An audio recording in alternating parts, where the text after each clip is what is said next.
Welcome to sociology classes. मैं हूं आपका दोस्त शिबू। आज हमारा डिस्कशन का टॉपिक है colonial perspective on caste.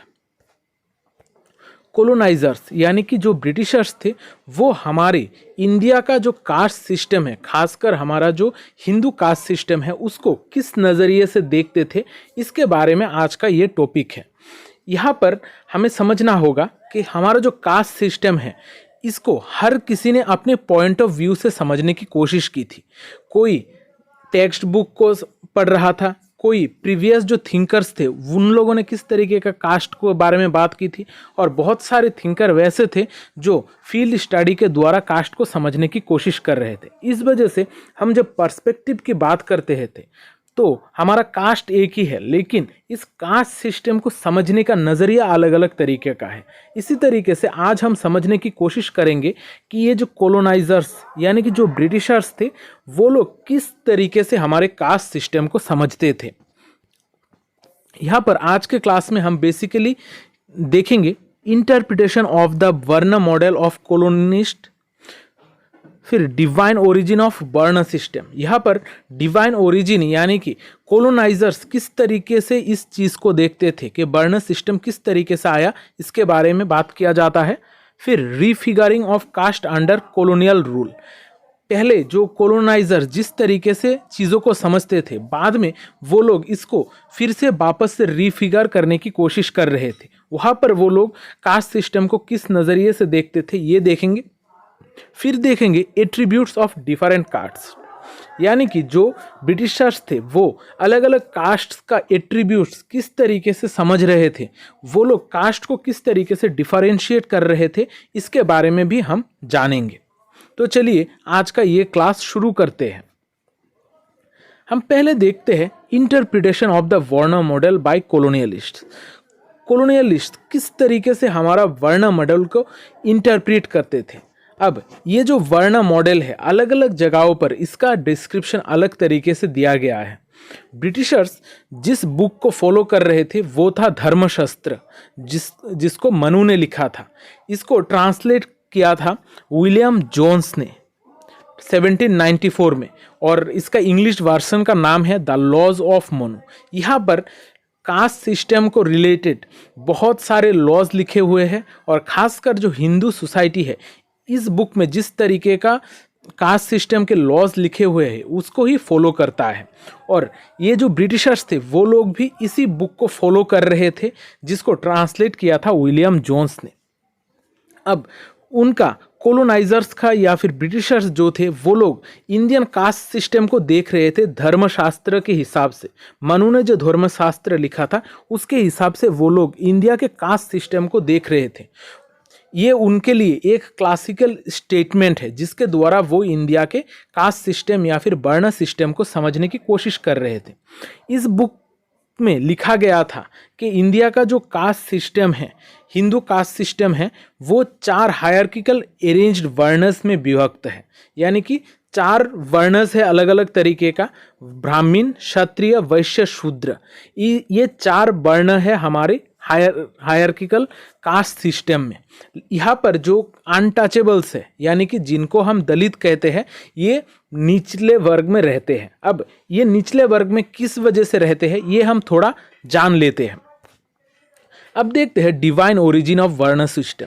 Divine origin of वर्ण सिस्टम यानी कि मनु में जिस तरीके से वर्ण सिस्टम का ओरिजिन की बात की गई है, यहाँ पर उसी तरीके से जो ब्रिटिशर्स थे या फिर कॉलोनाइजर्स थे वो लोग इसको इंटरप्रेट करते थे। इस वजह से ये डिवाइन ओरिजिन ऑफ वर्ण सिस्टम यानी कि ये कॉलोनाइजर्स जिस नज़रिए से वर्ण सिस्टम को देखते थे, ओरिजिन के बारे में जानते थे, इसके बारे में यहाँ पर बात की गई है। यहाँ पर डिवाइन ओरिजिन में 4 वर्णस की बात की जाती है, यानी कि जो डिवाइन ओरिजिन है वो बेसिकली 4 वर्णस का थे।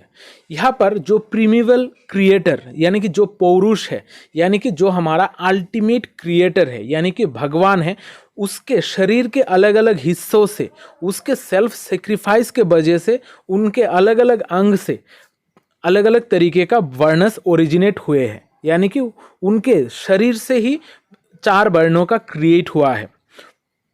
और ये 4 जो वर्ण हैं वो है ब्राह्मण, क्षत्रिय, वैश्य, शूद्र। ब्राह्मिन्स तैयार हुए हैं उनके प्रीमिवल क्रिएटर या फिर पौरुष के मुंह से, यानी कि माउथ से। फिर जो क्षत्रिय है वो तैयार हुए हैं आर्म से। फिर वैश्य तैयार हुए हैं थाई से, और शूद्र जो है वो तैयार हुए हैं फीट से। यानी कि अलग अलग लोगों का क्रिएशन अलग अलग जगह से हुए हैं। यहाँ पर ब्राह्मण्स माउथ, क्षत्रिय आर्म से, वैश्य थाई और शूद्र फीट। अब यहाँ पर जो हम इंडिया में जो कास्ट सिस्टम देखते हैं वहाँ पर अनटचेबल्स यानी कि दलित भी होते हैं, लेकिन ये जो दलित है वो लोग इस प्रीमिवल क्रिएटर यानी कि पौरुष के किसी भी हिस्से से तैयार नहीं हुए हैं। इस वजह से इनको वर्ण सिस्टम में बाहर रखा जाता है। इन लोगों को खासकर अछूत कहा जाता है। इस वजह से अनटचेबल्स हमारे कास्ट सिस्टम से बाहर है। अब ये जो वर्ण है, हर वर्ण का अलग अलग अपना स्पेसिफिक ऑक्यूपेशन है, यानी कि अपना अलग अलग काम है। जो ब्राह्मण्स है वो लोग बेसिकली टीचिंग करते हैं और पूजा पाठ करते हैं। जो क्षत्रिय है वो लोग एडमिनिस्ट्रेटिव और गवर्नमेंट सेक्टर में प्रोटेक्शन का काम करते हैं, यानी कि वो है रूलर्स, या फिर जो वॉरियर्स होते हैं वो है हमारे क्षत्रिय। फिर है वैश्य जो मार्चेंट या फिर जिनको हम बिजनेसमैन कहते हैं। फिर है शूद्रस ये जो तीन ऊपर के वर्ण है इनको सर्व करता है, यानी कि इनके लिए काम करता है। और आखिर में जो है वो है अनटचेबल्स जो हमारे कास्ट सिस्टम के बाहर है। ये वो सारे एक्टिविटीज करते हैं जो ऊपर के चार वर्ण नहीं करते हैं। यहाँ पर स्वीपिंग स्ट्रीट, वॉशिंग क्लॉथ्स, ये सारे काम जो लोग बाकी जो वर्ण है जो इसको खराब मानता है यानी कि डिफिलिंग मानता है, ये सारे काम करते हैं अनटचेबल्स। अब देखते हैं refiguring of caste under colonial rule. Colonial rule में इसी चीज को वो लोग जिस तरीके से द लॉ ऑफ मनूस में जो कास्ट सिस्टम का डिवीजन दिया गया है उसको फॉलो कर रहे थे, लेकिन धीरे धीरे टाइम के साथ साथ वो लोग सोच रहे थे कि नहीं, ये जो सिस्टम है ये सही है क्या गलत है, इसको थोड़ा चेंज करने के लिए बात की जा रही थी। और ये कॉलोनियलिस्ट जो थे वो इसको रिफिगर करने की कोशिश कर रहे थे। डिर्क्स ने कहा था कि हमारा जो कॉलोनियल व्यू ऑन कास्ट है, जो कॉलोनाइजर्स देख रहे थे वहाँ पर वो लोग कुछ चीज़ें इग्नोर कर रहे थे। प्री कॉलोनियल इंडिया में क्या क्या प्रॉब्लम्स हुई थी, वहाँ पर किस तरीके से सोशल आइडेंटिटी को मैनिपुलेट किया गया था, वहाँ पर किस तरीके से लोग एक दूसरे के साथ कॉन्फ्लिक्ट में आए थे, सोसाइटी किस तरीके से आजकल के टाइम पे कॉम्प्लेक्स हुई जा रही थी, ये सारी चीज़ें वो लोग नज़रअंदाज कर रहे थे। इस वजह से ब्रिटिशर्स का मानना था कि वो जो बुक व्यू है हमारे कास्ट सिस्टम को देखने का, वो एक अच्छा व्यू नहीं है। इस वजह से वो लोग चाह रहे थे कि कुछ अलग तरीके से चीज़ों को समझे। इस वजह से वो लोग अपने टाइम पीरियड का नेसेसिटी को समझते हुए वो लोग स्क्रिप्चरल जो नॉलेज है उसके ऊपर भरोसा ना रखते हुए वो लोग उससे शिफ्ट होके सर्वे और स्टडीज़ के द्वारा कास्ट सिस्टम को समझने की कोशिश कर रहे थे, जिसके वजह से हम इंडिया में जो सेंसस में कास्ट सिस्टम का योगदान जो है वो हम देखते हैं। सेंसस में कास्ट सिस्टम इसी वजह से आया था ताकि जो कास्ट सिस्टम है इसको अच्छी तरीके से समझा जाए और आजकल के टाइम पीरियड में कास्ट का क्या पोजीशन है, यहाँ पर क्या क्या तरीके का डिस्क्रिमिनेशन हम देखते हैं, ये ओरिजिनल फॉर्म में हमको मिले, यानी कि कॉलोनाइजर्स को मिले। अब देखते हैं एट्रीब्यूट्स ऑफ डिफरेंट कास्ट्स। जो ब्रिटिशर्स थे वो लोग अलग अलग कास्ट को अलग अलग एट्रीब्यूट के द्वारा समझने की कोशिश कर रहे थे। वो लोग जो भी फिजिकल डिस्पोजिशन है, यानी कि वो लोग फिजिकली जिस तरीके से देखते हैं या फिर जिस तरीके से बिहेव करते हैं, इसके अकॉर्डिंग कास्ट के जो लोग हैं उनको डिवाइड करने की कोशिश कर रहे थे ताकि उनको अपने हिसाब से ऑक्यूपेशन में ढाला जा सके, वो लोग ब्रिटिशर्स उन लोगों से काम निकाल सके। यहाँ पर अगर हम एग्जाम्पल के तौर पे ले, जो कायस्थ है, कायस्थ को वो लोग कह रहे थे नेचुरल क्लार्क्स, क्योंकि इनका जो बॉडी शेप है इतना स्ट्रॉन्ग नहीं है, ये थोड़े ढीले ढाले से इंसान हैं जो नॉर्मली क्लरिकल काम के लिए बेहतर है। इस वजह से वो लोग क्षत्रिय कायस्थस को नेचुरल क्लार्क बोल रहे थे।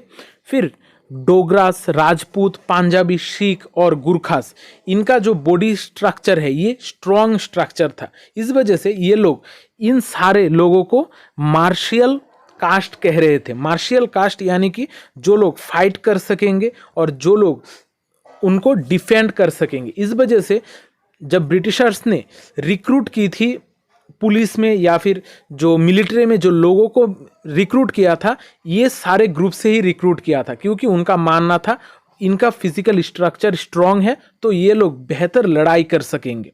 फिर इन्होंने कलर्स एंड मारावास को क्रिमिनल कास्ट कहा था, यानी कि ये जो कास्ट है ये कास्ट बेसिकली क्राइम्स के साथ रिलेटेड है। इस तरीके का लेबल ये ब्रिटिशर्स ने लगाया था, लेकिन ये ओरिजिनली इतना ज़्यादा एक्यूरेट नहीं है।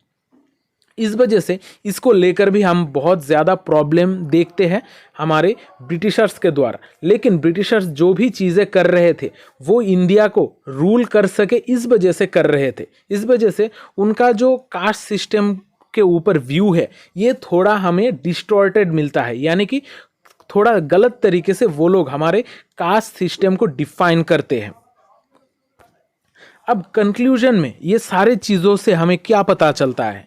ये सारे चीज़ों से हम देखते हैं कि जो कास्ट है वो एक बहुत ही इम्पॉर्टेंट रोल प्ले कर रहा था कॉलोनियल टाइम पीरियड पे। कॉलोनियल टाइम पीरियड पे कास्ट के द्वारा वो लोग हमारी सोसाइटी को डिवाइड कर रहे थे और इस डिवाइड करने के बाद इंडिया को रूल करने में उनको बहुत आसानी हो रही थी। और वो लोग अलग अलग तरीके का जो ऑक्यूपेशन है वो लोग कास्ट सिस्टम से ही निकाल रहे थे ताकि वो लोग ब्रिटिशर्स को सर्व कर सके या फिर ब्रिटिशर्स के लिए काम कर सके। यहाँ पर हार्बर्ट रिस्ले ने थ्योरी ऑफ कास्ट दिया था, वहाँ पर उन्होंने रेशियल सिस्टम के बारे में बात की थी। उन्होंने कहा था कि जो सेंसस है वो एक इम्पॉर्टेंट रोल प्ले कर रहा था हमारे production of modern caste identities in India में। यानी कि कास्ट सिस्टम जो है आजकल के टाइम पीरियड में हमारा कास्ट सिस्टम एक बहुत ही इम्पॉर्टेंट रोल प्ले कर रहा है और जो ब्रिटिशर्स है उनके द्वारा हमारे कास्ट सिस्टम को अलग तरीके से आइडेंटिफाई किया गया है। इस वजह से हम थोड़ा और डिस्टॉर्टेड एक सिस्टम देखते हैं हमारा इंडियन कास्ट सिस्टम में। ब्रिटिशर्स के द्वारा कास्ट सिस्टम को सेंसस में आइडेंटिफाई करने के वक्त लोगों ने बहुत ज़्यादा अपने कास्ट को समझने की कोशिश की थी। इस वजह से हम इंडिया में कास्ट सिस्टम का जो आइडेंटिफिकेशन है वो ब्रिटिशर्स के टाइम पीरियड से थोड़ा अलग तरीके से देखते हैं और साथ साथ अलग एक कास्ट दूसरे कास्ट से लड़ रहा था। ये सारे चीज़ें ज़्यादातर हम ब्रिटिशर्स के वजह से ही देख रहे थे।